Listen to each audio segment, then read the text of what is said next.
And welcome back to the Pizza and Hummus podcast.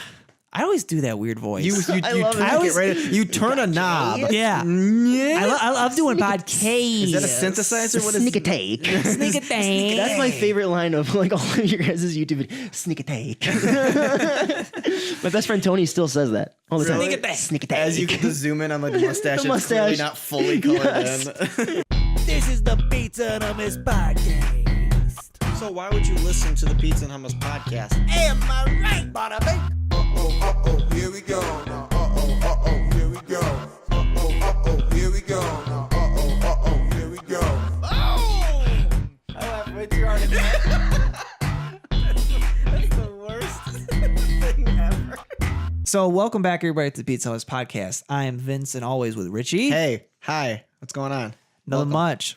We have a very special guest today. So we have live, well, not live from New York, but from New York, we have Chris Persichetti. He is an actor, and yes. All right. I thought you were more than an actor. Are you more than an actor? Are you I'm more than an actor. Actor, singer, I do all that stuff. Yeah, he's but an actor, he's a singer, sketch comedy? sketch comedy, sketch writer, comedy, you name it. yeah, a jack of all trades, if you will. A jack of all trades, Jack of all whatever trades. you want to book him None. for. It's kind of cool, yeah, because now we have someone from New York. So that'll be sweet. So now let's start the show. So Chris, you're back in Michigan now. I'm back. You were I love being back. back. Yeah, you always come around this time of year for the Yeah. family. Holidays, Christmas Eve. Where is do you our- live? It's our big one. Astoria, Queens. Astoria, Queens. Now, King is- of Queens? Is that the same town in Kindergarten Cop? Astoria? Probably. I don't know. Hold on. I don't remember. Where did Kindergarten Cop take place? In New York City? I didn't know. It was I in know New it's York. in Astoria. I don't know if It could it's be in... Astoria, Oregon. Uh-oh, shoot. I thought it was just in the city I'm going to be so embarrassed right with now. cops. In the city. Is it, Um, are we allowed to copyright or sing copyrighted music? Only if it's perfect. There you go. Only if It's it's on perfect. key. And less than 30 seconds. You can't insult the artist. There you go. Yeah. I didn't even know I didn't even know that it was called Astoria or anything. Like, How did you long just watch have you that lived recently? in Astoria? No, it's been so long. Oh, Yeah, right? It's the only time I've ever heard that word before, so I was like, You're like, wait. Arnold Schwarzenegger. Yeah. No, mine's the OG. Astoria, New York. well, yeah, because like 11105. like Rochester, that's a New York. That's originally New York, Yeah. right? Rochester, not Yeah. Rochester, Michigan. It's Rochester, New York. Well, Rochester, England was the original, but then when they, Oh. because that's all of the city names that we have are all Detroit. That's a Detroit. That's Yeah. what it was. It's French. It's Yeah, that's French. French territories. So like Rochester, New York is called that because York, England. This is our city. This is New York. Because we came here. Look at Oh. this is the new one. Yeah, Holland, Not very New creative Holland, back then. all that stuff. New Amsterdam. It's Yeah. just rehashing old things, calling them new again. How funny would it be if they took a different route? Like if us back then were them back then, like earlier colonists, colonials. yes. And we're like, colonoscopies. I'm sick of York. Let's go to Yeah. let's go to the United States where it's going to be called York 2. Right. They're like, can we just make like that could be York? Let's put York in the past. Right. Like this is Orion or something. They're like, no. See, we want to keep back to our roots, so this is just New York. You know, I could be wrong on my history here, but I believe what happened was the York peppermint patties Yes. needed some land, but they couldn't call it York peppermint patty land. So they just said, hey, we need to create a new name. And the guy was like, New York. And he's like, are you sure? Were you drunk? Yeah. Okay. So then they just decided. York Peppermint Patty Land. I see why that didn't work out. It sounds like where like a sociopath would say the bodies are, even though Right. they're under the floorboards. Yeah. No, all the kids are in York Peppermint Patty Land. They're like, Follow the maze. York Peppermint Patty Land, sir, right this way. Yeah, they probably couldn't name it that because it was brand related. They just Yeah. want to name their whole city. Yeah. I mean, after it's the brand. science. There's some, It's something. science. it's simple economics. I don't understand it at all. Geography. Yeah. Speaking of, I don't understand economics at all. Well, you understand history a little bit. I got a little bit of that, right? Yeah. Geography. I'm just blown away. Yeah. You could have lied that whole time. Right. Be like, Be you like, see, oh, exactly. Conviction makes me believe you 100%. Yep. It's funny though. New York, and I go, I got it. New. There was an old York Yeah. eventually. That's such a crappy bit for Right? stand-up.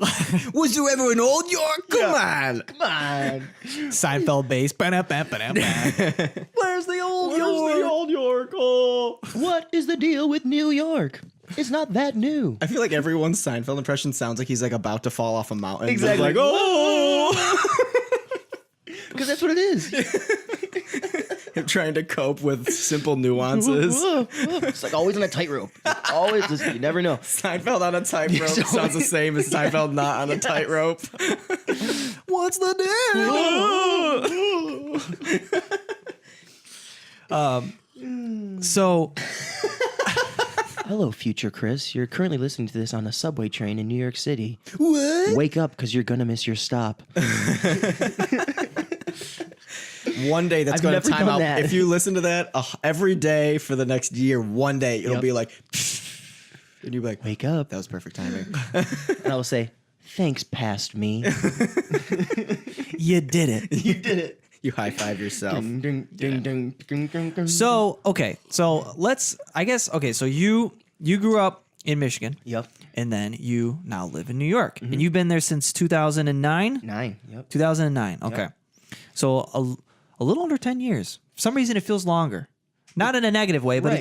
it just seems like it's so routine now that like you're in New York and then you come over a little bit. Right. Well, Like anything that's- before 2010 just didn't happen. No. in our life. I'm pretty confident. Right. Right. It's just like, no, that wasn't a real thing, right? Like No. things that you hear come out in 98, you're like, nah. No. That was like last year though, right? Yeah. Like That's not. Titanic. I remember when Titanic Came out. Like, how did you Google, the cheat codes to Grand Theft Auto? didn't. You just asked had Jeeves. You had to ask Jeeves. Game FAQs. Yep. Oh man. Game facts. Remember, well, back, I mean, this may be even before your guys' time. Uh oh. They used to have the hotline. You could call the hotline. That they would 411? give you tips. Like NES would give a hotline. What? Really? In the back of your instruction manual, there was a notes section. So Yeah. you could write down passwords, when you get to like certain levels, they're like, here is XMC879 dash whatever. You write down your little notes. And if you got stuck, there was a number on the back that you could call for a tip hotline. And it was like, I don't know, $4 a minute or something, back then. Really? Yeah. I don't think I am think we ever did blown it. away. Here's- right Yeah. now. Like a tip. Do you know how long I've wondered, video game like- tip line. Okay, like, do you remember? I hope I'm not making that up. No. Because You said again. it's Same like thing. now I Old New York like yeah, exactly. tip line. Tell us more about the Right? past. Like, whoa, they had a telephone that was attached to the wall? No way. Tell us about the Great Clone Wars, Pa. Exactly right. I remember. I remember those days. There was smoke everywhere. That was just we had the old TV. I used to kick the shit out of that TV. Yeah. Are we allowed to swear, right? Yeah. Yeah.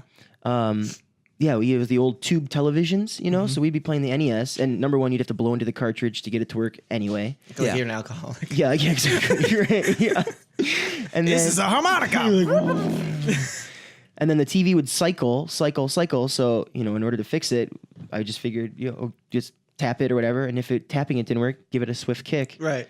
Do you guys remember, like, your mom would buy you a video game, or you'd buy a video game, whatever, and you were in the car, your mom would drive you home, and the first thing you did was you opened it up and you looked at the manual, and the Yes. manual was like a nice thick novel Yep. that can last you for the 15-minute ride home. You can look at all the cool pictures, all the stuff. They kept some stuff hidden because they wanted you to unlock it later. It's like, then don't put that it's hidden, just don't show it. But there was always that the notes tease. section in the back, and I remember the phone number, but I always thought that phone number was in case the game broke, like it didn't work, you had to call for support or something. Yeah. I didn't know that, and I thought the notes was just. I didn't really know what the notes were for. Yeah. Yeah. Yeah. This is opening up some worlds now. Yep. Yeah, because I mean, Lucho and I don't think we ever did it because I think it was like $4 a minute, and back then it was always like, no, that's Yeah. You're You're calling from another state? That's $1 billion. Do they even have services like that anymore that cost like blah blah blah a minute? There's like, Maybe. I mean, a sex hotline probably would be the only thing Right. I Yeah. can think of that would is like that charge still by the around minute. though? oh, there has to be. It's got to be, right? People are still Like you Right. could just. Yeah, I don't know.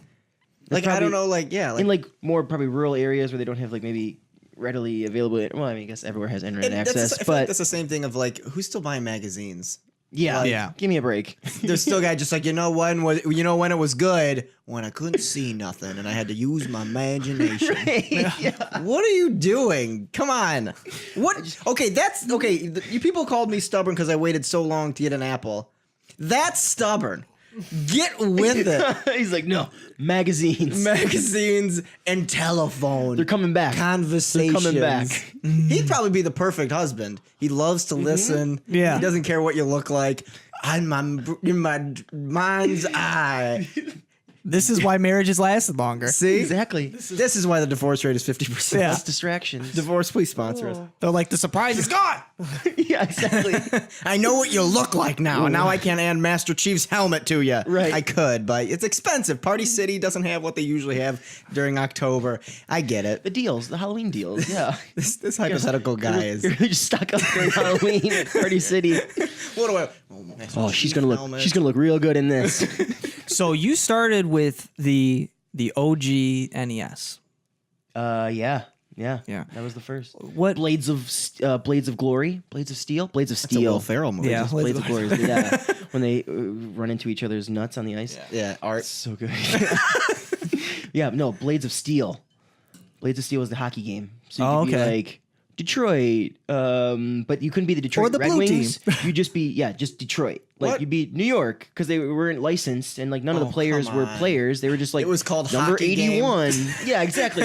Blades of Steel. Oh, Ice sticks. Ice like what? Like Tecmo Bowl, the little football. I remember that. You got Bo Jackson, who was just the fastest. There's a video online of a guy playing with Bo Jackson, just literally just running around the field and no one can tackle him. He's just running back and forth, just running around on Tecmo Bowl because it was so overpowered. It's like Michael Vick in like Madden 2007 or whatever before he He was on the cover. before he Yeah, the QB wrecked vision. all the dogs. Yeah, QB vision. I was hoping that would be like his special move, like he'd have dogs come out and attack people to kind of throw them off. Then he exactly. could throw it to the right It person. just slowly turns into Call of Duty. Like, well, I Yeah. can do an airstrike or I can Perks. do the dogs. Yeah, the air calls streaks. Michael Vick calls an airstrike in the middle. It's not even halftime. Yeah, exactly. We've got a whole second string that can help us out before you start bombing the other team. It's totally fine.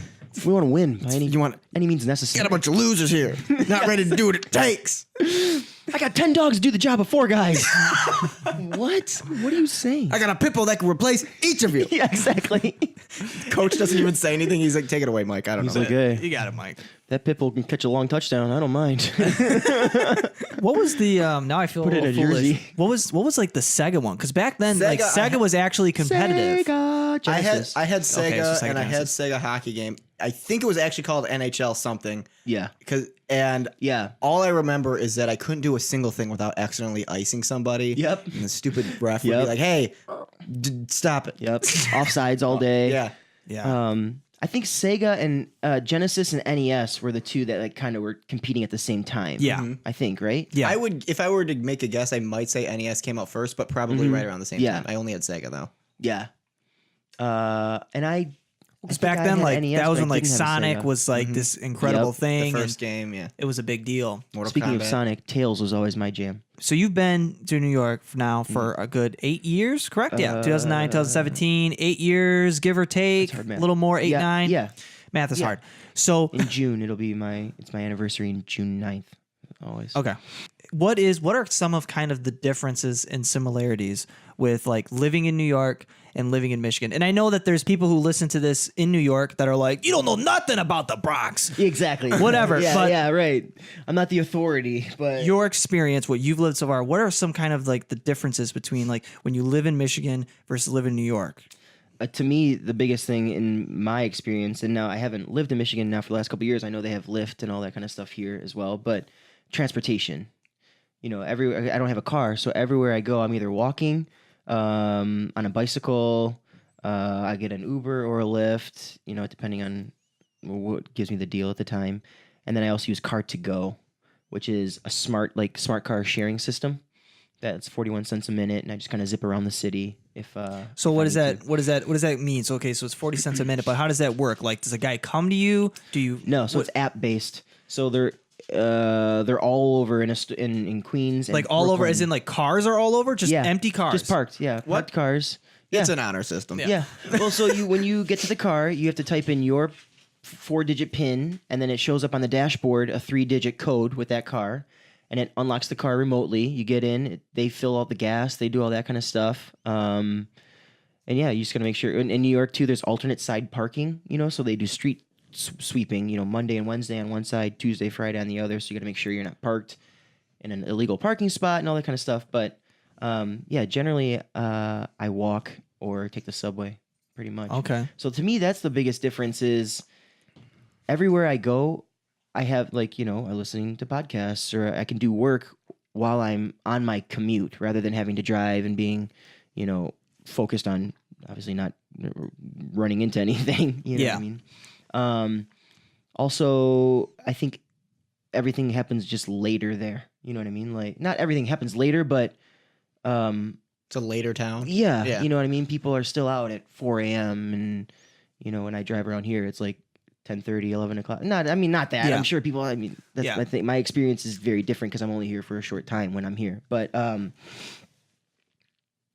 find that everyone goes to sleep way before I do. I'm like, Yeah. okay, what? Like, it's only 12. Yeah. You know what Yeah. I mean? Like, where is everyone? Yeah. Why isn't Domino's open everyone has, past like- 11? Yeah, right. Yeah. I'm like, wait, Wendy's is supposed to be open, like, or whatever. But I think a lot of people have big boy jobs. I work nights, so Yeah. my whole schedule when I'm in New York is almost completely different. Mm-hmm. Because I'm getting up if I get up early, it's for an audition, or something that it operates on that type of level. Because my whole kind of experience of New York is performing, which is all pretty much at night, unless you do a matinee, or bartending. Yeah. And I work brunch on Sunday, but that's like at 11, so it's not super super early. So let's dig into that. So you are an actor, Mm-hmm. and you specifically act, or you try to get more jobs focused on musical theater. Yeah, I mean that's what was my passion kind of growing up, was singing and doing that type of theater. But since I've been in New York, TV and film has been something that I've been trying to break into a little bit more. I've done some extra work and stuff like that, but so I want to do it all. You know what I mean? The money is in TV and film, really. And nowadays every Broadway show has a movie star or a TV star, so it's like, True. Yeah. how do I get to Broadway? Oh, become a famous movie actor first. Well, first you got to That's become easy. the president. Yeah, and then you got exactly. to come back around, and then Yeah. you got to. Right. Got to save the world. So it's like, my passion is to be on Broadway, so I'll just be in a big movie first, and then I'll get to Broadway. I'm just going to be in It's like- Guardian of the Galaxy 3. Yeah, exactly. And then I'm going to be in Hamlet. Right, yeah. I have a friend who she auditions and all this stuff, and her dad will often call her and say, "Oh, hey, I won't say her name, but it doesn't matter, Allie. But hey, Oh, shoot. oh, I heard Tina's nephew just booked a commercial here in Michigan. That's what you should do in order to get to Broadway. Just book some commercials first and get your name out there."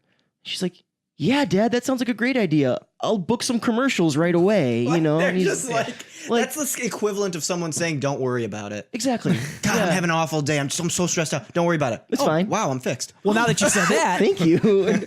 Just book a commercial. Melt away. You just like walk onto like a Gold Bond Yeah, commercial, exactly. like while you like push Shaq out of the way. you guys need me? Like, Oh, thank God! Come actually, on in. yeah, we were looking for you, and thank God you just walked in. We casted this with your face Right. in mind. This was a closed set, but you snuck past security, and that's totally fine with us. We were looking for a criminal, and you committed crime. yeah. So yeah, I mean, musical theater is still my like main kind of focus. You know what I mean? I have an agent now, and yeah, so she's really excited about just getting. I just recently got an agent in November, and November, December, January, when holiday times, everything is quiet. So Okay. audition season doesn't start back up again until February or so. So hopefully, knock on some wood. Wait. Yeah. Your agent. Now, did that change from you exclusively like looking for all of your own work to now she takes care of all of it? Not all of it, Okay. but yes. So I'm a member of the union, Actors Equity, and they have, actorsequity.org is the website you go for auditions. And Yeah. every audition that is sanctioned by Equity, by the union, should be on there. And since I can't do any non-equity work, non-union work, I don't go to there's websites like Playbill and stuff like that people go to, and there's auditions there, but if they're not union, I can't do them because, Yeah. and breaking the rules if I do. So my equity name is Chris Persichetti. It's my mom's maiden name, and I wanted to be seen as more Italian, Yeah. than, Rosansky. Then I was like, no, and I mean, growing up, I was always Persichetti is what I am. It's, Yeah. That's my family. It's Persichettis. You know what I mean? So that was an opportunity for me to be like, no, I'm going to be Chris Persichetti. So, it's cool to be Italian. Yeah. You chose the harder name. Yeah. I went from a hard name to a harder last name. Yeah. You're just like, all right, I need my stage name to be something that no one can pronounce. Exactly. Well, I was thinking Perschetti, Persnickety. Persnickety. Perschetti, always Perschetti. It's always Perschetti. There's an I in there. There's an I Why right are you there. so lazy? It cuts it in half. Yep. Persichetti. Yeah. Which means, do you know what it means? Peaches, right? Little peach. Little peach. Yep. Why would you admit that? Persichetti. It's cute. It's cute. That would be a good thing on like a date. It'd be like, what's your last name? Persichetti. You know what that means? You know what that means? He's a little peach, just like you. Kiss her on the forehead. You know what that means? Huge wiener. Hey, it's just my last name. As you leave the tip, it's like a crappy, it's like a 10% tip. Huge wiener. 3 singles. What is that? You want a little peach inside of you? I don't know. Did you just tip and change? I did. You're like, I didn't even know change existed. Sacagawea coins go a long way. Ping. Ding, ding, ding. Good investment. Don't spend those all in one place. Bitcoin bus sponsor. Once you become a member of the union, it's like, oh, okay. If you're already at this point, you must have done something in your past or have the training to get to this point. You know what I mean? So it gives you like a qualifier, you know? Yeah. And then, if you have an agent, that means, somebody else vetted you and says, okay, I can make money off this person, or I think this person is talented enough to Another do validator. it. Yeah. You know, so it's kind of just giving you a little, you know, it builds your resume and just says, I'm a professional. You know, this is something that I'm just not doing just for fun. It's something that I'm actually making a career out of. Yeah. So hopefully with that, you know, on my side a little bit more, and also with an agent, you get feedback from auditions. Ooh. Because when I go That's to beautiful. like an open call, if I don't get it, you know, it's like, okay, it's because I sucked. No, it's because either you looked different than they had in mind. They say when you walk into a room, the person can already be like, oh, I'm going to cast that. I could cast that person or not. Yeah. You know what I mean? Especially if it's an open call. Because if it's an open call, anyone can go. You know what I mean? And agent appointments, those are people that were submitted by the agents and that the casting team has already looked at your headshot, looked at your resume. Maybe they've seen your clips online and know like, okay, you've already passed. You get into a smaller pool because that's your type. I could go in for, let's say, Bronx Tale or something like that right now on Broadway. And they might be like, oh, yeah, he's too big or too small or he's not a dancer or something like that. But I would never know it. I just didn't get So the feedback is no, that's huge. It's like you could figure that out, everything you'll get from the feedback without it, but it would take probably triple the time. Yeah. Yeah. You know, and sure. I've heard many, many, many people who are like, yeah, I don't know. And then, you know, I don't know why I didn't get it. I think I didn't do well on my song or I messed up on the acting. If I would have just done this, I would have done it. And then they get feedback from their agent and the casting director says, oh my God, they were so great. I just couldn't cast them for this reason, or that role was already cast, you know, before. Well, I guess when you have an agent appointment, that role isn't cast yet. Or sometimes they do it and say, oh, actually the offer was out and that person's, you know, took the offer, you know, late, but we already auditioned for it or whatever. You know, so there are like so many different things that are out of your control that I always say that to be successful, you have to be prepared when your time is right. Mm-hmm. You know, so when your time comes, and you might have one time in your life that it's like perform now or never, or you could have 100 of those moments in your life where it's like, do you have it? And you do it, and they're like, you know, you just didn't deliver this time, or great. You know what I mean? I think preparation is key. You know what I mean? And I learned that every day. You know what I mean? I've admittedly gone to auditions where I'm like, at the last minute change my song, or you know, I go in for something, I'm like, well, I don't know if I'm really right for that, so I'll try this, and you know, it's either not the right thing or you're not as polished on it as you, like we were talking before, like, you know, being rehearsed enough to make it seem like it's the first time you're doing it. You know what I mean? Yeah. But in a polished, focused way. Like that it feels natural, that you're not just memorizing something. Exactly. Mm-hmm. Yeah. It's probably also too, you know, just making sure that you're constantly getting out there so that way you can bash and hopefully opportunities come, because if you're just staying at home prepping and going, one day someone will come into my room and be like, perform. Right. Like, yeah, that's not going to the happen. thing. No one's gonna find you sitting at home. Yeah. You know, and I've admittedly learned that as well. You know, and you know, everyone has moments where they're like, all right, I'm on top of it. I'm on top of it, top of it. And like, you know, oh, I lost it a little bit, or, oh, wow, I've spent 2 months and I haven't gone on audition or whatever. And it's like, all right, but you can't beat yourself up about those moments. Right. You know what I mean? I had an acting teacher named Larry Moss, who's the man. And I was telling him, you know, there was a time and I was like, yeah, you know, I could be going on more auditions. I'm busy with work right now, and you know, making excuses. And he's like, Chris, that's okay. He's like, don't beat yourself up about that. He's like, everyone has moments in their life where they're like, okay, I'm gonna put this on the back burner because I'm doing something else. But he's like, but if that's your passion, he's like, you're gonna find it again or whatever. You know, that I didn't lose passion. It's just like, oh, okay, I'm not doing the things I should be doing right now or whatever. Yeah. But yeah, I think it's just like keeping up with your passions and using your spare time productively. You know what I mean? And I think it's just navigating those things and navigating adulthood. You know what I mean? I also feel like in New York, like 30 years old is a baby. You know what I mean? Like, Here it's like, why don't you have 6 kids yet? exactly. Why aren't you- what are your retirement plans? There's no pressure for that. I mean, I get pressure from my mom about, you know, oh, I gotta find a girl and give me kids and all this kind of stuff. But like I have buddies, you know, and who are older, who you know, they're doing the same thing I am, you know, and like I feel good about it. You know what I mean? So it's everyone has their own journey. Everyone has their own time. For sure. You know, some people make it when they're fresh out. Some people make it when they're in their 50s. Like the woman in the movie Nebraska got her like an Oscar nomination at the age of like 71, 72.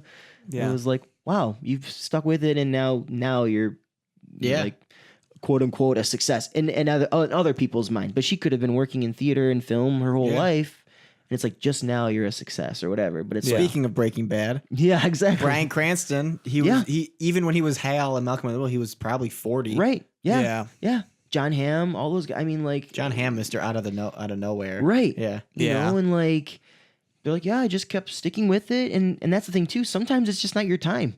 You know, like your physicality or something, you're just like, oh, you're a little older. A lot of girls, especially too, that I went to college with, they're like, right now, the way your character is, you might not work right out of college, but when you're in your 30s and 40s, you're that quirky type that you're going to be working constantly. So just like, yeah, it might suck for a little bit, but just keep doing what you're doing. And the important thing I think is doing your own stuff.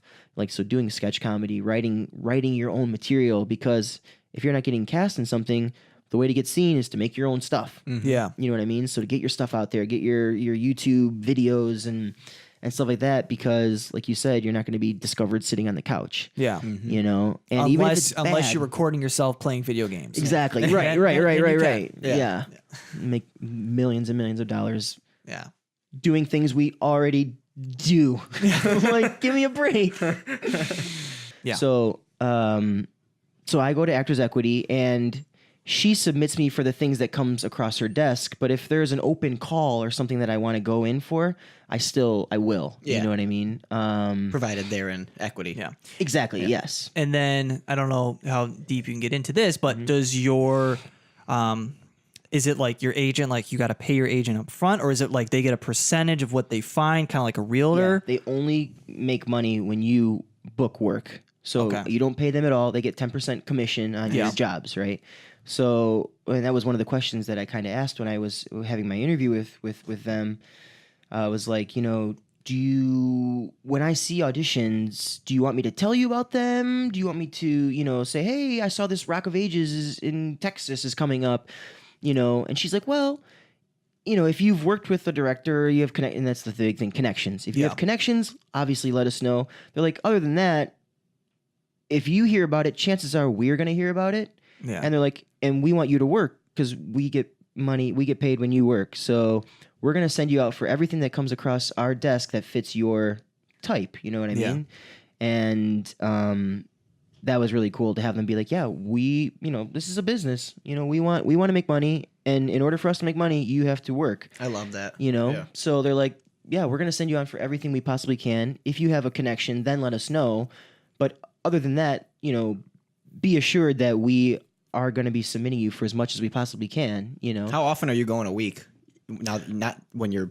Yeah. So right now it's dead season, right? Like totally dead. But in the busy season, you can go.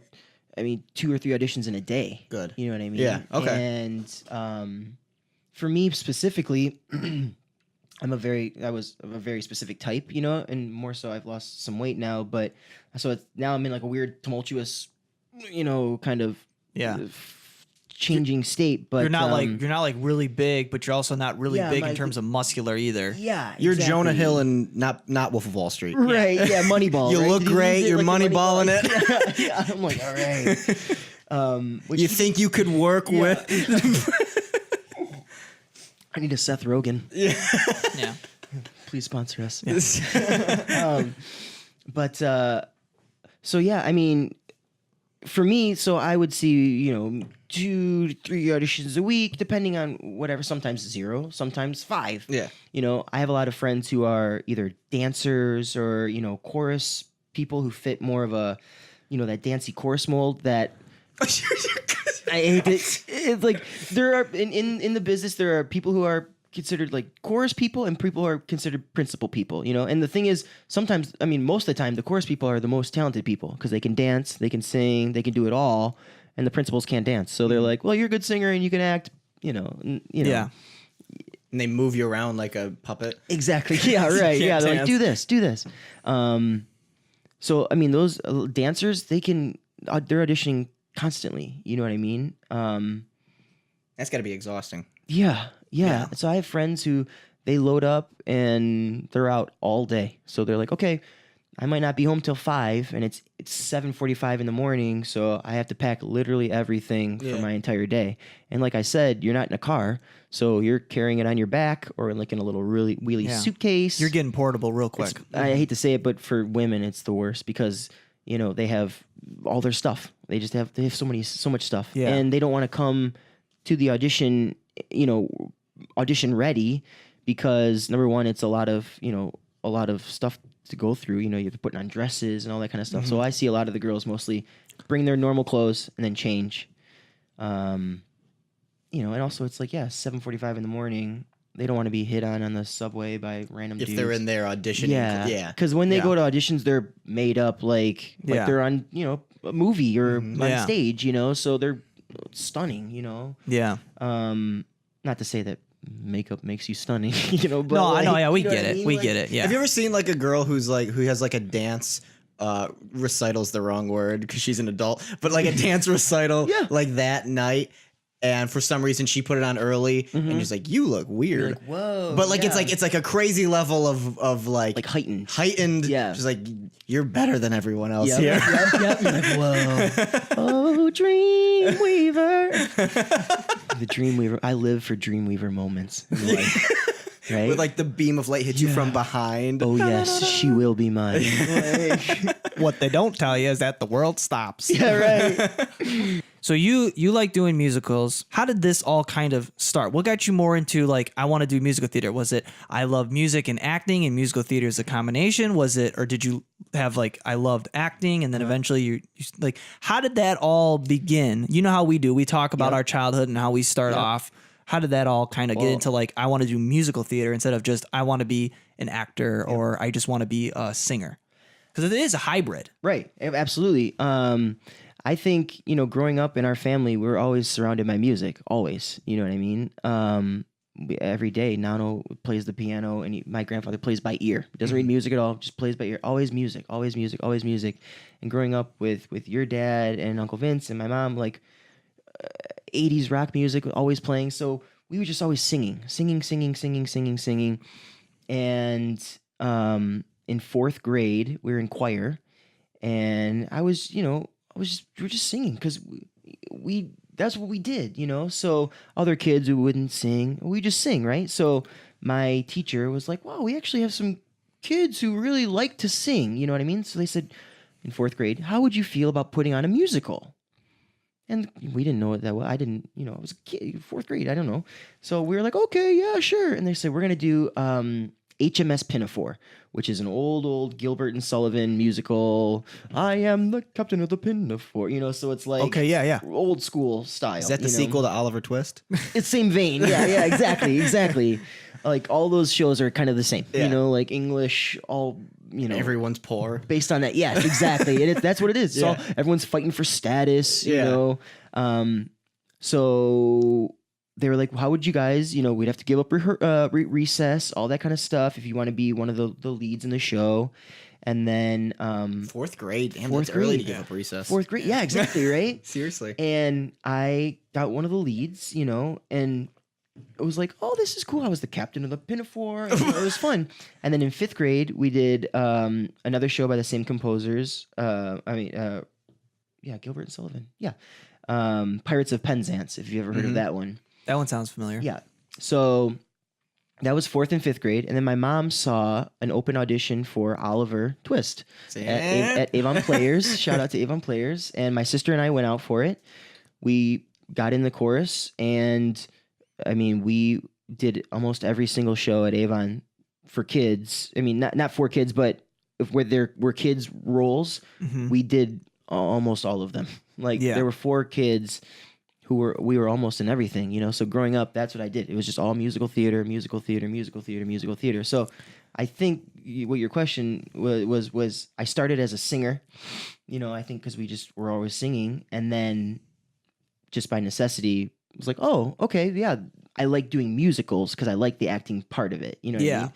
And I would still like singing if I were, if someone was like, let's make an album or something, that would be awesome. But my thing is too, I like singing and acting. You know what I mean? To really get into the depths of that, emotion and all that kind of stuff, But some things have to be sung. right, exactly, yeah. They're like, well, musical theater is the reason why we sing in musical theater is because there's just so emotion that you just can't hold it in normal speech, and you got to just sing it. I don't know if I necessarily agree with that all the time. There's always that scene, and I don't want to trivialize it at all. Yeah. Like in a Disney movie when you know it's coming because there's so much tension. Yep. But I'm kind of joking right now, but that's a good description of what it feels like watching it. Where you're like, she, and then he exploded with music. God, he just feels it. Just comes from inside. I just never my thing was I've always had a problem with musicals because to me the singing part would always cut me out because I didn't know if this is what was actually going on, like they were actually singing, or if it was a representation of their emotions at the moment. Yeah, and that's the thing. That's a good point. That changes show to show. It's like, what are you gonna do about it, punk? Well, I'm gonna. I'm like, you wouldn't do that in the middle of a gunfight or a sword fight. Like you're not gonna be like, let me take this lance. Like you're not gonna do that. Yeah, but you're gonna get stabbed while you're singing. Yeah.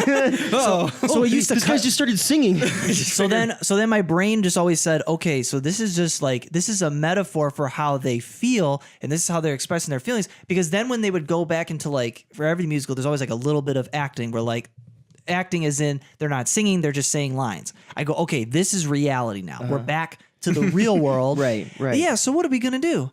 I really don't know. Right. Well, maybe. Ding. Well, maybe. Ding. And I'm just like, You're like, oh, we're back. Is this real or is this not real? Your frustration with that is like my parents' frustration of when a movie ends openly. Oh, They get so mad. can't handle it. They're like, finish it. They go, every single time they go, well, that was stupid.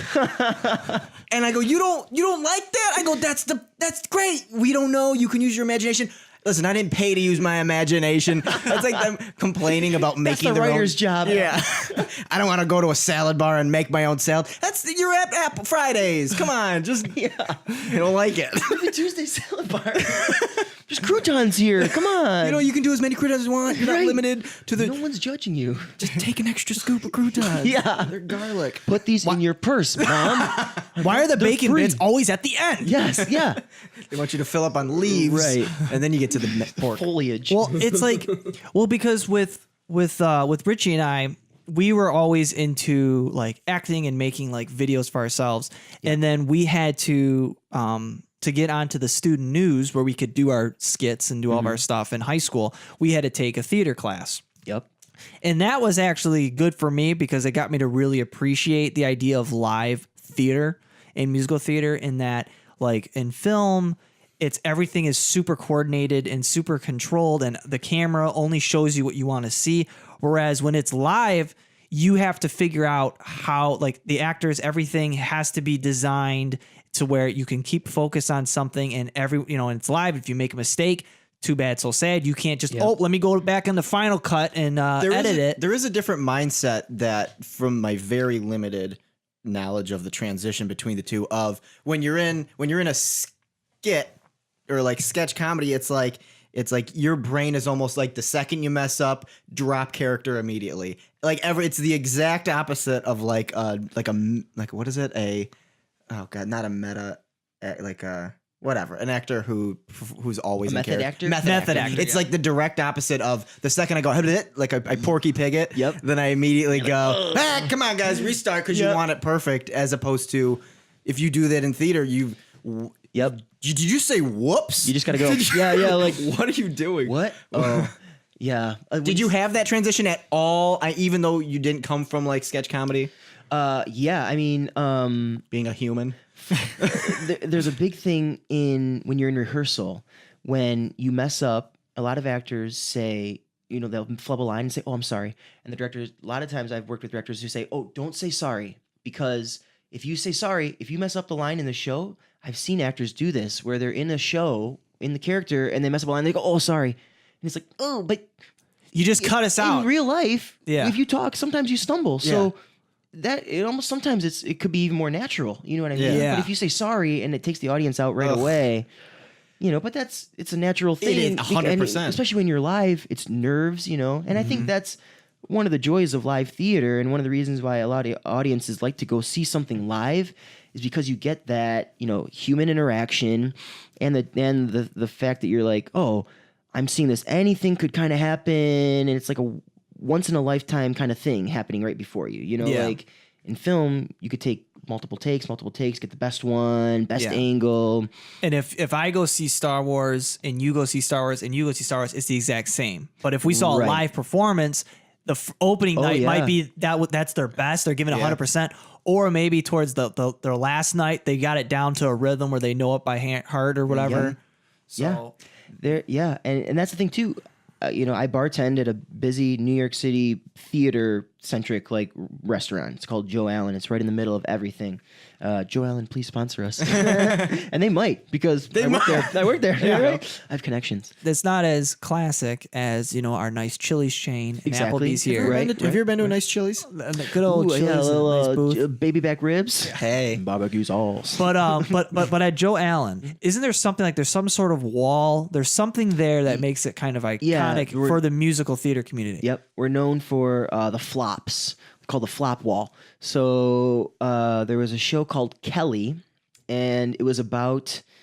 I hope I'm getting this correctly, but it was like about a sad clown, and apparently it was so bad that the cast came in and they gave Joe the poster and said, "You're gonna want to hang this up. The show is so bad. You're gonna want to display this in your restaurant. It's gonna last one day." It lasted one day on Broadway.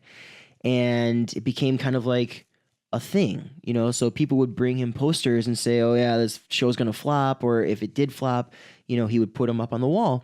And now when you walk in, the entire, 3/4 of the restaurant on the brick wall side is covered in Broadway shows that flopped. You know what I mean? Some of them lasted, one performance, Oh my some gosh. lasted, a month, whatever.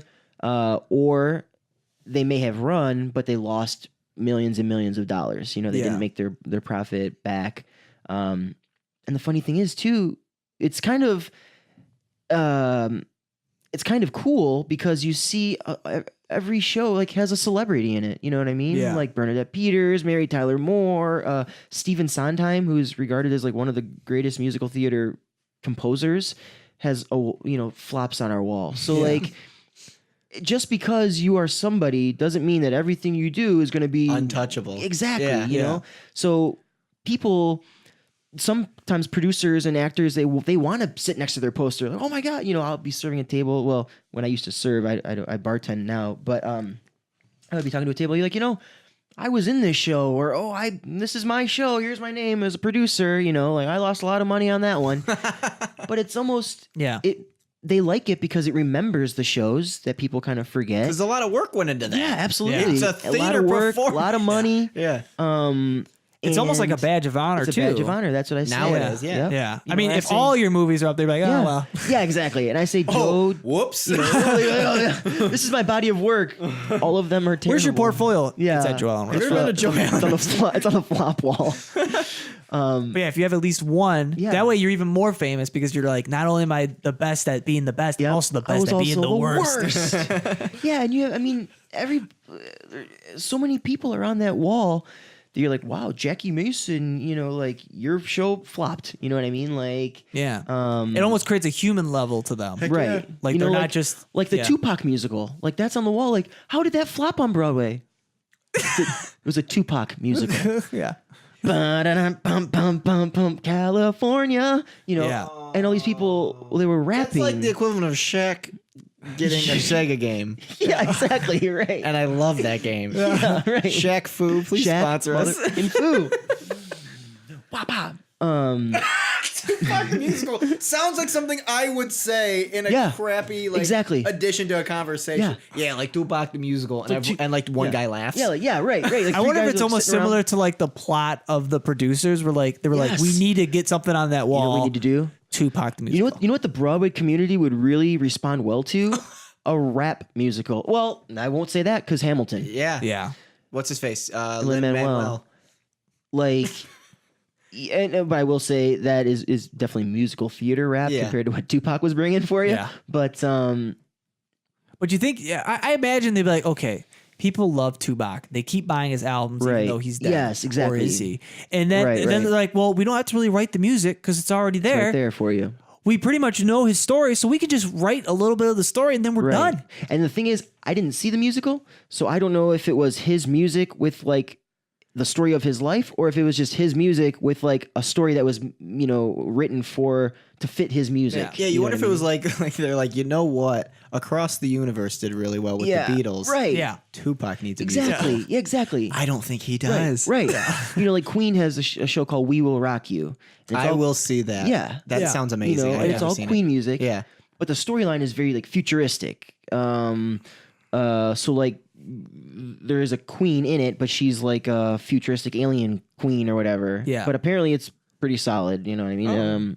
I don't know if it was ever on Broadway actually. But yeah, I mean, the more we talk about it, the more it's like, okay, Tupac musical, it sounds silly, but at the same time, you already know people like the music. Right. So the people who like the music are going to go see it. Right. And maybe Right. even the people who don't like musicals will be like, well, I don't like musicals, but I like Tupac music, so I'll go and watch a Tupac musical. So in a way, it can make Right. sense. That's the thing. They For were benefit probably of the doubt. trying to tap into an audience that doesn't normally come to the theater or That'd be be a like, good way to sum it up. yeah, Yeah. And there's Tap into shows. this audience. There are shows like So this was like, a masterpiece. We all Yeah. agreed. Tupac Right. musical. So we agree Tupac we're musical. seeing it, Matt and I. fantastic. We're There's going gotta to be- Chili's beforehand. Yeah, hitting the Chili's, getting some chicken twisters. What do they call those? Those fingers. The chicken. I think they call them Listen. chicken twisters.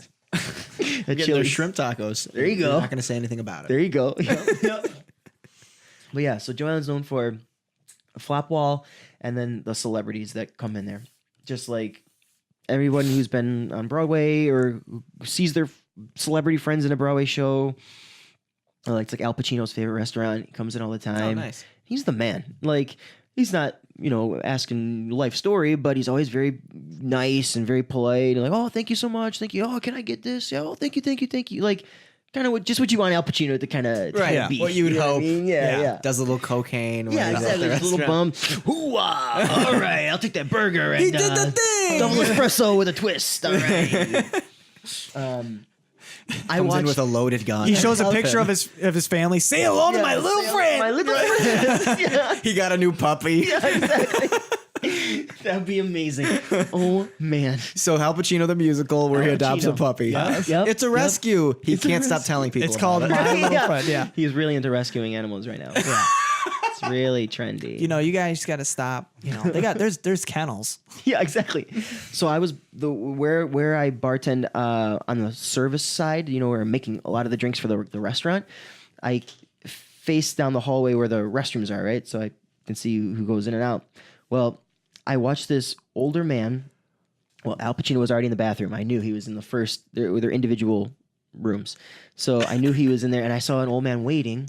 And all of a sudden, like, you know, the door opens and Al Pacino walks out. And I can't imagine, like, just being like a normal person, not expecting, you don't know who's going to come out of that door. And all of a sudden, it's Al Pacino. And he's seen Al Pacino's whole career. Exactly, as it happened, right. Yeah, like, this guy was older than Al. So, like, yeah, he's, right, yeah, definitely, like, lived it. And he was like, and he didn't say anything to him. He, you know, Al just walked. I think Al maybe even gave him like a little nod or something. Because Al, when you're Al Pacino, you know everybody who looks at you knows who you are. Yeah. You know, if you're like Tom Hanks or something like that, you know that someone, if they're looking at you, you'd be like, hey, Yeah. how's it going? Tom here. Yeah. Born for duty. Yeah. Right, I know. yeah. I get Yeah. it. Yeah. You know, and like to see that was so funny. This older man was like, oh. Like Al Pacino just He like, couldn't even walked make it to out. the bathroom at yeah, that point. exactly right. He's like, well, I don't need to go anymore. I'm done. Flushed out. Betty Hill sketch gets out of there. You know, so yeah, most people are generally they let the celebrities do their, you know, have their privacy. Some people want to talk to them, and you got to be like, no, you know, do you know this person? Oh, no, I don't know them or whatever. So you got to play a little bit of security, but yeah, you get to meet some cool people. I've had great conversations with people, and Best conversation. Go. Bill Nye the Science Guy. Come on. Bill Nye. Did you guys talk about It's my favorite. whether warm water freezes faster than cool water? Yeah, exactly. Warm water. Yes, exactly right. Freezes clear. Yeah, he was probably my favorite celebrity encounter. It was him and Robert Picardo. If you ever watched Star Trek, No. he was the doctor, the bald doctor. Mm-hmm. So Picardo was there first, and we knew Bill Nye was coming in, and I was still serving at the time, so I had a section. And Robert Picardo sat down, and I recognized him, but I didn't know his name, and then I felt bad. But I went and looked it up. Right, so I'm telling a secret now. I'm telling my. I impressed him because I knew I looked up his name and then I said it to him. And You call him my last name only? Yeah, What's up, like, Picardo? What's up, Picardo? Picardo! Sounds like you're a high school bully. Hey, Yeah. Picardo, you got my lunch money? Yeah, You got my exactly. math homework, Picardo? Emilio, Mighty that Ducks guy. like this. So Joe Allen is famous for their calf's liver. It's very funny to think about, but like it's a restaurant that really does the liver really well, and a lot of older people are like, "Oh my god, this is so good." So anyway, Bill comes in, he sits down, and I'm like, "Oh shit, that's Bill Nye the motherfucking Science Guy." Like we grew up with this guy, you know what I mean? Yeah. And he sits down and he goes, "Okay, I'll have a Hendrix gin martini with a cucumber." And I was like, "Yes, you're a boss, number one." And he goes, "Also, let me see here." He looks in the menu. "I'll do the calf's liver." And Picardo is like, "No, Bill, just wait a second." He's like, "We just got here, or you just got here. Get your drink. We'll look at the menu." He's like, "Let's not rush into anything. You know, let's take us. We have time. You know." And It's like this is like a first date, and they're like, "We don't have to go back to my place." yeah, right now." exactly. Yeah. He's like, "It's cool. Like, I'm not trying to rush anything, girl." I went and got their drinks.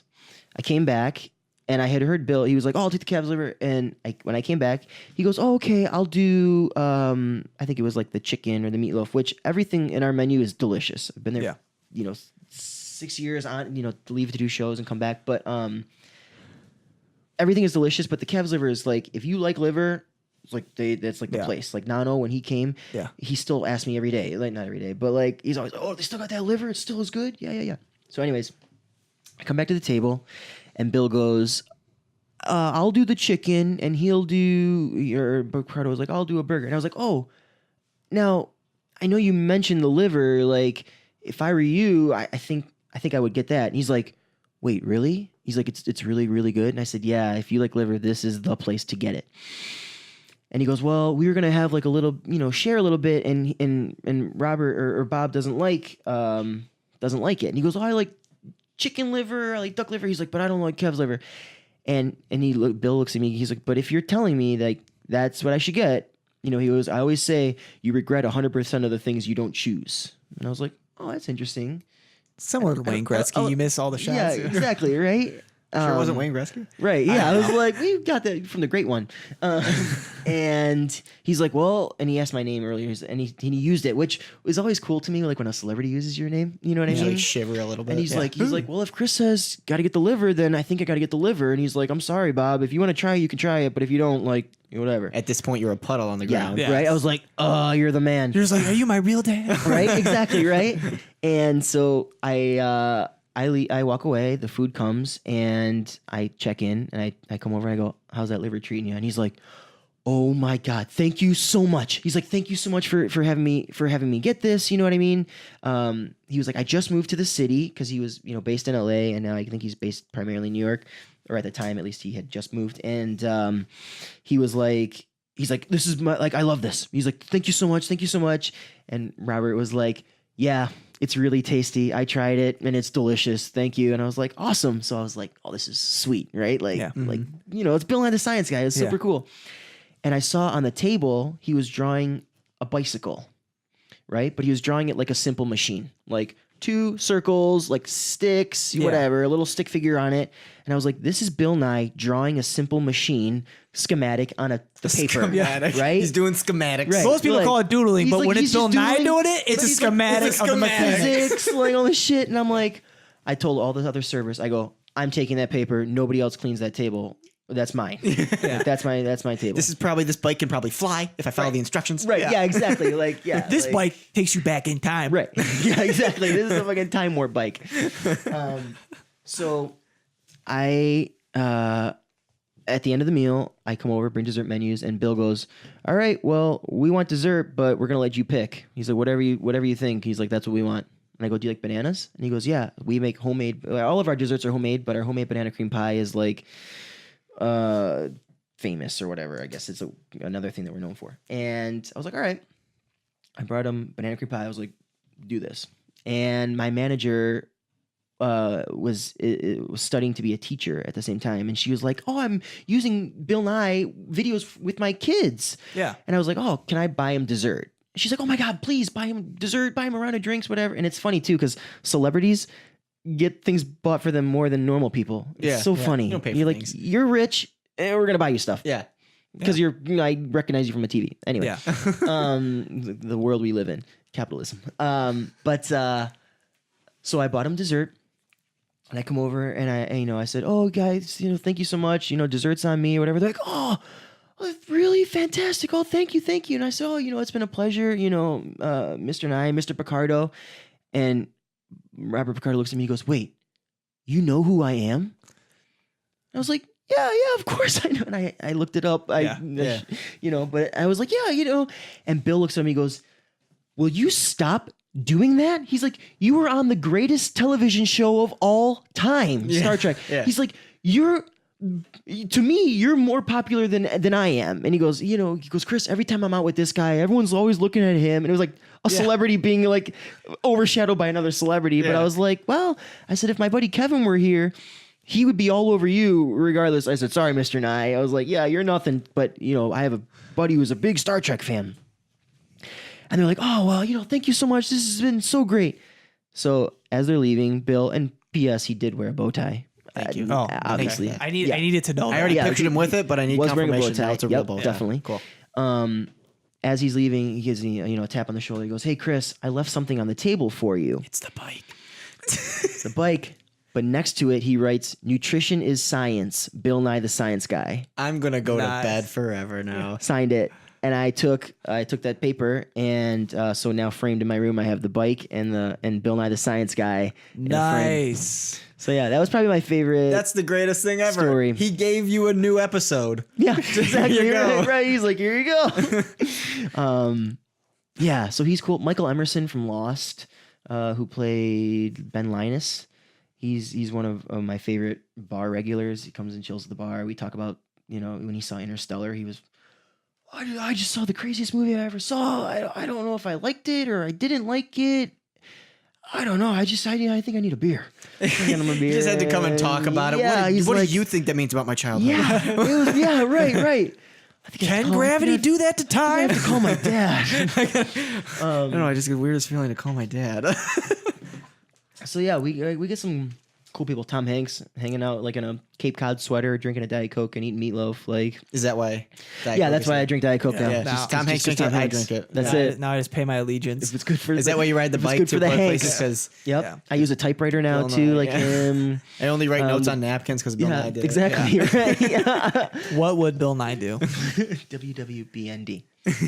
So, Chris, have you ever tried any sort of stand-up comedy at all? Even just like, hey, we're having a little open mic thing? No, I've never done the stand up. I do sketch now, which we have a residency in New York once a month at the Pit, the People's Improv Theater. Oh, nice.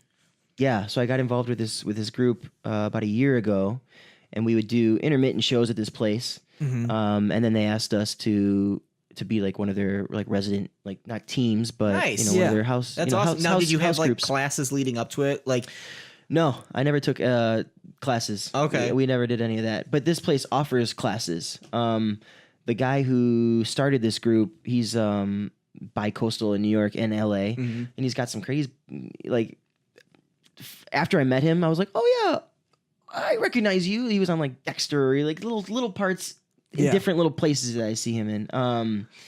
But they had a guy who had a baby, or his wife had a baby, and he was like, you know, I can't be as involved as I want to be.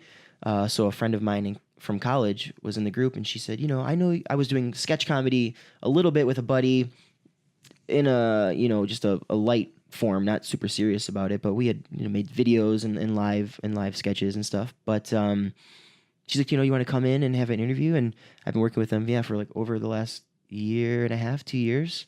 And yeah, we write and get together once a week, and it's pretty awesome. that's awesome. So yeah, I've never done stand up, but I don't know.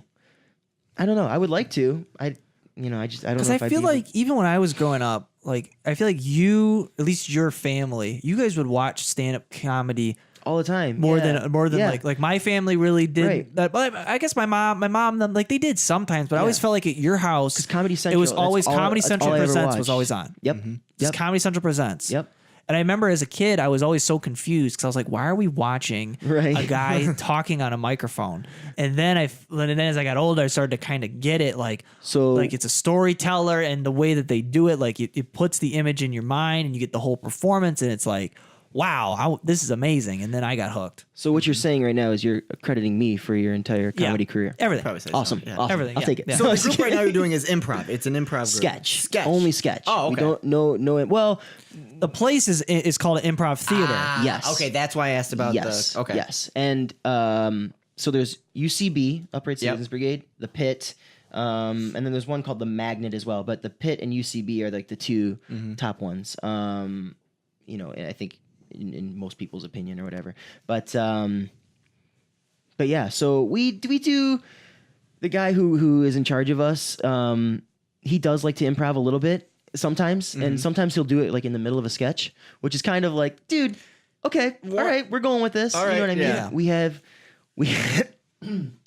We have one sketch called Inside the Actor, and it's inside the actor's studio. You know what I mean? So like James Lipton interviewing, but it's not James Lipton. It's me. You couldn't get him Me to as an cast for interviewer. the- Yeah, right. I'd put a fake beard. No, it's me as the interviewer, but we're all porn stars. So it's inside the actor. Yeah. So it's 5 porn stars sitting around talking about their body of work. Oh, that's and funny. how much we know. Well, when I approach acting, it's you know, I worked with Marty Come Tasty, and he when he's there, he just really supports the actor's process because he's in and he's out, and he's in and out and in and out constantly until it's done, and we're all just exhausted at the end. But you know, and at the end, my buddy, as he's talking, he goes into an Australian accent.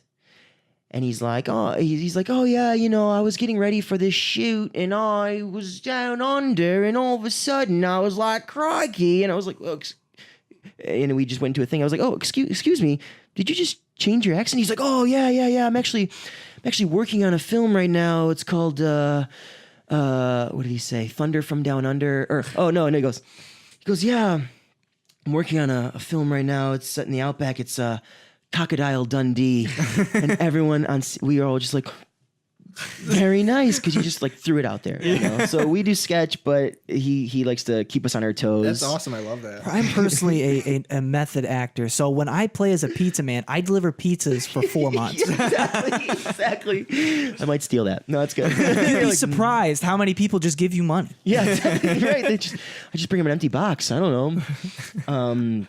Someone order a large sausage. What's kind of your favorite thing in like New York where it's like, you know, I can't leave New York because this? Yeah, I love it because, like I said, you can pretty much do anything at any time of day, and it's right there at your fingertips. Like, I'm a very kind of impulsive person, so like, if I want something, like, I want it right now. Like, if I want a game, I want to get it right now. Like, either I'm going to go to GameStop or I'm going to find Amazon Prime and get it as fast as I can, or now you can just download them right from the PlayStation Store or whatever. But always, even when I was a kid in growing up here, if I always wanted something, I want it right now. And it's a character flaw of mine. And I obviously now I'm growing up. I'm like, okay, I don't need that thing at 2 a.m. You know what I mean? I can get it tomorrow, whatever it is. But you can if you want it. But in New York, you can if you want to. I mean, You get like food and stuff too. And oh my God, food, always. Yeah. Yeah. I mean, 24-hour diners, 3 of them within walking distance. We have Seamless and Grub. Do you guys have Seamless? No. I don't know what No, that it's means. a delivery service. So it's like all of the local menus are right there for you. And most restaurants don't even charge like a delivery fee or anything like that. So you just write on your app, come to your door. You can have them either call you or text you or ring the doorbell, whatever. So at any time of day, there's like literally any time of day, 24 hours. So I don't know. I just like I like having that kind of option. I like the vibrancy of New York. It's alive, and you can do anything in a full day. You know what I mean? Like you could go to a museum, you could go ice skating. I mean, you can do those things here too, but everything is just so centralized. You know what I mean? And everything in Manhattan is within like an hour trip. You know what I mean? From the top tip of Manhattan to the bottom, from where I am in Queens, I can get anywhere in an hour. Yeah. Or an hour or less, pretty much. An hour and a half sometimes if it's extremes, but I don't go all the way to the top of Manhattan. There's residences and parks and stuff like that up there. But also the thing about New York is you can get the best of both worlds, because where I did Rock of Ages last August was in the Catskill Mountains. So upstate New York is a 2-hour drive, and it's beautiful like Michigan. You know what I mean? You have nature. You can go. There's gun clubs, stuff like that up there if you want to. If you're a sportsman or whatever. But yeah, I think I like to have that. Like, I can do whatever I want. I can go to Boston. I can go to Philadelphia. I can go to Washington D.C. if you want to. I feel like it's just like the hub of the world in my world. It's not for everybody. And some people go to New York and they hate it. Yeah. You know what I mean? It's too busy. It's too crazy. Yeah. What I like about Astoria is it's nice and quiet. You know what I mean? So, and it's all Greeks, Italians. So when I'm in Manhattan, when I'm busy at work, it's crazy. But if I go to Astoria, it's nice and quiet. My backyard is Astoria Park, which is like one of the most like nice, beautiful parks in the outer boroughs, and it's fantastic. There's a track, there's a football field, there's like I have everything I kind of really want in arm's reach, essentially. You know what I mean? Yeah. Like Michigan, I miss my family, and that's pretty much it. My family and my friends, who still live here. Other than that, like I want all my family just to come to New York. Like, we all just live in New York. You do Because this is where you're thriving. It's like you said, it's a hub for you. Yeah. As far as what you need to I mean, I feel like what you were saying with like the food and everything nearby is like it's like a nice thing that just like adds to it. Yeah. But obviously, I'm assuming it's the acting scene, the theater of it, because there it's not, one day I'm going to do that. It's I have an agent and they're here and everything is here, and you have this, for me, you have this stand-up club and this one here and this one here and this. Yeah. You have the UCB and everything like that. There's just so many opportunities to take Yeah. advantage, you know? It's possible. Yep. If I can make it there, Right. I can make Yeah. it. And you have people who live in Astoria in Queens who haven't been to Manhattan in 10 years. You know, Yeah. they're all the older people or whatever, because you don't have to. You know what I mean? Yeah. People think, oh, New York is Manhattan, but New York City includes Manhattan and the four outer boroughs: Staten Island, Queens, the Bronx, and Brooklyn. Yeah. Is all considered New York City. But yeah, and then especially in my career for musical theater, especially, like, New York's the place to be. Yeah. You know what I mean? Film and TV. There's more stuff in New York than there were even when I first moved there. Because people, like, you know, in terms of, I think, maybe tax incentives and stuff like that, filming in the city, they've made it more desirable to do. You know what I mean? A lot of people want to bring their putting on stuff the to the film, city. yeah. But yeah, for musical theater, like, New York's really where it all happens. Yeah. You know what I mean? Most of the new stuff in New York, London has a big theater scene. But even there in London, in the West End, they still love to have shows from America come over. You know, Hamilton just opened in London. School of Rock's got a show in London. And funny enough, like, a lot of times we'll send our musicals to London and then we'll get plays from London, because, like, a lot of people fancy British actors to be, you know, the in terms of, like, the pinnacle. the pinnacle of acting is like, oh, these British actors are always very, very good. You know, Yeah. you know, in LA, the main thing I hear about LA is people just in traffic and driving. They're like, they're like, you just spend all of your time in traffic. When I'm on the subway, it's just mindless. You know what I mean? Because you can you get your work done. You can read a book. You can listen to a podcast. You can write. You can break dance, like a lot of people do. Like, some people come on and they call it showtime. Yeah. So when you hear someone say, "What time is it? It's showtime," you're like, "Oh shit! Okay, here it goes." Loud boombox music comes on. Kids are flipping on the railings. People almost getting hit in the face.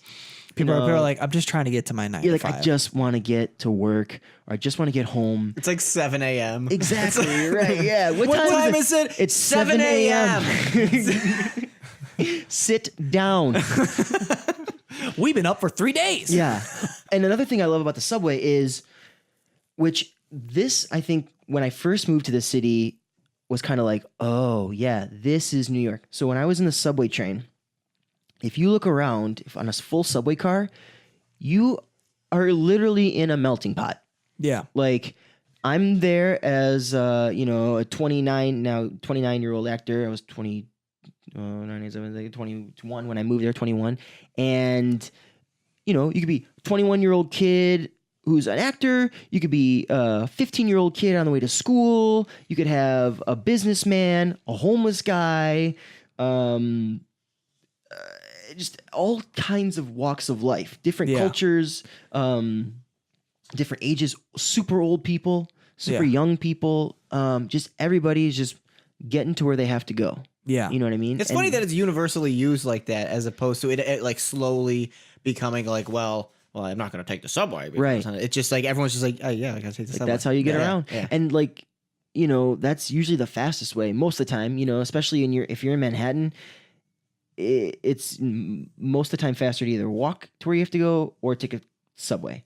I mean, a lot of times you could take if you're in a car, you hit traffic and you're like, okay, well, that should have been faster, but I've gone 1 block and I could have walked 3, you know what I mean, or whatever. But yeah, the subway is like the great equalizer. Yeah. Yeah, which I love. I love to be like, yeah, we're all just doing our things. And then it's cool too, once you're there for a while, you can tell people's like lives based on like where they got onto the train, where they're getting off of the train, what they look like, what they're doing. They have a backpack on, or they have headphones on. Now, on a scale of 1 to Golden Corral, how good is the people watching? Oh, Old Country Buffet. Wow, is that higher than Corral? So Golden we're Corral? saying an 11. Yes. Yeah. Like that's because everybody, all walks of life. You see people talking to themselves, and the best thing about that is when you see someone talking to themselves, they're not always crazy. they could be an actor running lines. Yeah, I gotta Yeah. And that's like a funny thing. You're like, oh, that person's talking this stuff. They're crazy. And then you're like, oh, no, they have a script. And it's highlighted. And they're just like, no, they're just doing their shit. Like, they're wearing Yeezys. yep. Yeah. Yeah. Exactly right. Yeah. They're like, rehearsing lines. That shirt is ripped on purpose. Right. Yeah, exactly. Beautiful. I love that. Yeah. Yeah. Sweet. So what's the best way that people should contact you, or just, do you have any shows coming up? Anything you'd like to just advertise? Yeah, at this point? if you're in New York, once a month, the Defiance, we're the Defiance. Also on Instagram, the Defiance, DEFIANTS. Yeah, once a month we're doing it at the Pit in And that's the in New York sketch. City. Yep, sketch comedy. And yeah, so the Instagram is the Defiance, and we're trying to build that up, get a little more presence on the social media. But yeah, What's your website? that's it. ChristopherPersichetti.com. ChristopherPersichetti.com.